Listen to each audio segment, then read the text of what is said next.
ये हैं Devon Larratt, जो कि एक आर्म रेसलर हैं। 2 साल तक एक ही बाजू को लगातार ट्रेन करने की वजह से उनकी उस बाजू का साइज दूसरी बाजू से बढ़ गया। हाउ? ऊंचे दरख्तों के पत्ते खाने की वजह से टाइम टू टाइम इनकी गर्दन में एक मैसिव चेंज आया, जो कि है इनकी नेक लेंथ। बट ऐसा कैसे हो गया? लॉन्ग टाइम तक परों का इस्तेमाल ना करने की वजह से जनरेशन बाय जनरेशन इनके विंग्स का साइज छोटा होने लगा। ऐसी और भी बहुत सारी चीजें। और क्या ये प्रिंसिपल्स हमारी हाइट बढ़ाने में भी काम आते हैं? भाई, हाइट तो टोटली जेनेटिक्स का खेल है ना, तो तुम इधर उधर की बात क्यों कर रहे हो? हाँ, ये जेनेटिक्स वाली बात से मैं 100% एग्री करता हूँ। बट आज साउथ कोरिया के एवरेज मेल की हाइट है 5'8" और नॉर्थ कोरिया के एवरेज मेल की हाइट है 5'4". लेकिन 1945 से पहले, जब दोनों मुल्क अभी डिवाइड नहीं हुए थे, इनकी एवरेज हाइट सेम थी। लेकिन डिवीजन के बाद सेम जेनेटिक्स के बावजूद इनकी हाइट में इतना डिफरेंस देखने को कैसे मिला? शॉकिंग चीज है ना, राइट? ये जरूरी नहीं है कि जो हाइट तुम्हारे पेरेंट्स की होगी वही हाइट तुम्हारी भी होगी। इसलिए मैंने एक लिस्ट बनाई है जिससे तुम्हें पता चलेगा कि क्या तुम हाइट बढ़ा सकते हो, कब तक बढ़ा सकते हो और कैसे बढ़ा सकते हो, बाय कवरिंग एवरीथिंग। और तुम्हें क्या पता कि तुम्हारी हाइट कितनी बढ़नी है? अगर 80% हाइट तुम्हारे जेनेटिक्स पर डिपेंड करती है, तो वो कौन से फैक्टर्स हैं जो तुम्हें मैक्सिमम हाइट पोटेंशियल तक पहुंचने से रोकते हैं? और वो 20% फैक्टर्स जो कि बोनस है तुम्हारी हाइट के लिए, जिससे तुम्हें क्लियर हो जाएगा क्या मिथ्स हैं और क्या ट्रूथ है, क्या चीजें एक्चुअली में वर्क करेंगी स्पेसिफिकली तुम्हारे लिए। And this list is very special for you, so this is gonna be a last video for you about height. Height maxing list A, genetics.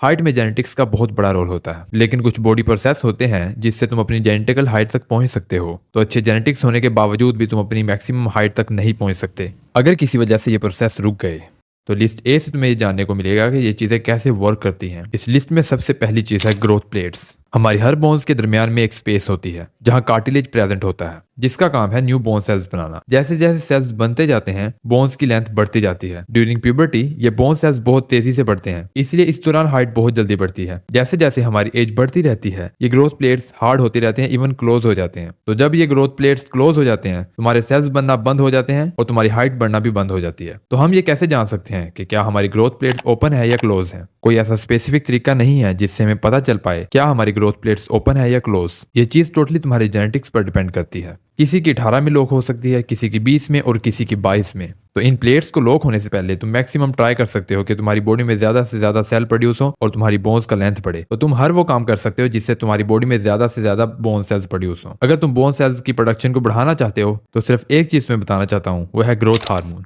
Growth hormone responsible होता है हमारी height के लिए, और ये हार्मोन प्रोड्यूस होता है pituitary gland से। ग्रोथ हार्मोन की मैक्सिमम प्रोडक्शन के लिए तुम्हें ये सब चीजें करनी पड़ेगी। इन सब चीजों के बारे में मैंने इस वीडियो में बहुत अच्छे से एक्सप्लेन किया है, तो मैं दोबारा से तुम्हें डाइट वगैरह इन सब चीजों के बारे में नहीं बताना चाहता। इस वीडियो को देखने के बाद तुम्हें ये वीडियो जरूर देखनी चाहिए। इसमें मैंने माइनर से माइनर चीज के बारे में डिस्कस किया, तो इसे जरूर देखना। Again reality check, growth hormone भी एज के साथ साथ प्रोडक्शन इसकी कम हो जाती है। So puberty is your golden age. अगर तुम प्यूबर्टी के दौरान वो सब काम करते हो जिससे तुम्हारी ग्रोथ हार्मोन प्रोडक्शन ज्यादा होती है, तो तुम अपनी मैक्सिमम जेनेटिकल हाइट तक पहुंच सकते हो। आई होप तुम समझ गए होगे। तो अब तुम जान गए हो कि अगर हाइट जेनेटिक्स का खेल है, तो बैकएंड में कौन से प्रोसेस काम करते हैं। अब कुछ ऐसी चीजें हैं जो कि इन प्रोसेसेस को रोकती हैं और तुम्हें तुम्हारी जेनेटिकल हाइट तक पहुंचने से रोकती हैं। तो अब उनके बारे में जानते हैं।